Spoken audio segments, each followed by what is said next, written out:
നമസ്കാരം. Raf talks ഫുട്ബോളിലേക്ക് ഏവർക്കും സ്വാഗതം. സൗദി സൂപ്പർ കപ്പിൽ നടന്ന ഫൈനൽ മത്സരത്തിൽ വമ്പന്മാരായ അൽ ഹിലാലും അൽ ഇത്തിഹാദും തമ്മിലായിരുന്നു ഏറ്റുമുട്ടിയിരുന്നത്.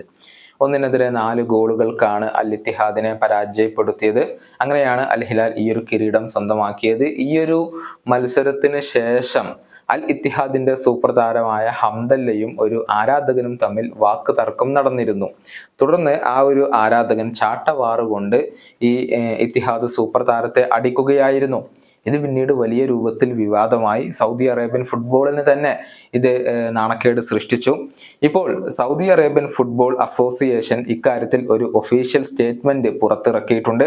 അവരുടെ സ്റ്റേറ്റ്മെന്റിൽ ഉള്ളത് ഇങ്ങനെയാണ്: ഫുട്ബോൾ എന്ന ഗെയിം കാണാനും കളിക്കാനും ഇഷ്ടപ്പെടുന്ന എല്ലാവരുടെയും ആസ്വാദനങ്ങളും സുരക്ഷയും സംരക്ഷിക്കുക എന്നുള്ളതിന് തന്നെയാണ് സൗദി അറേബ്യൻ ഫുട്ബോൾ അസോസിയേഷൻ മുൻഗണന നൽകുന്നത്.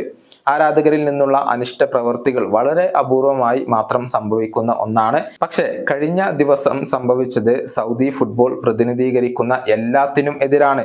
അത് തികച്ചും അപമാനകരമായ ഒരു സംഭവമാണ്. അതിനെ ഞങ്ങൾ അപലപിക്കുന്നു.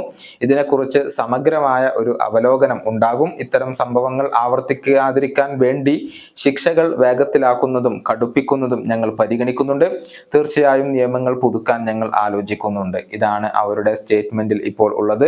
ശക്തമായ നടപടി സൗദി അറേബ്യൻ ഫുട്ബോൾ അസോസിയേഷൻ ഇക്കാര്യത്തിൽ കൈക്കൊള്ളും എന്ന് തന്നെയാണ് ഇപ്പോൾ പ്രതീക്ഷിക്കപ്പെടുന്നത്. സൗദി ഫുട്ബോളിലെ ആരാധകർ തമ്മിലുള്ള വൈരമൊക്കെ ഇപ്പോൾ ഏറ്റവും ഉയരത്തിൽ നിൽക്കുന്ന ഒരു സമയമാണ്. ഒരുപാട് സൂപ്പർ താരങ്ങളെ ആകർഷിക്കാൻ സൗദി ഫുട്ബോളിന് ഇപ്പോൾ കഴിയുന്നുണ്ട്. പക്ഷെ ഇത്തരം വിവാദ സംഭവങ്ങൾ അവർക്ക് വലിയ തിരിച്ചടി ഏൽപ്പിക്കുന്ന ഒന്ന് തന്നെയാണ്. ഈ വീഡിയോയുടെ അവസാനിപ്പിക്കുന്നു. കാണാം.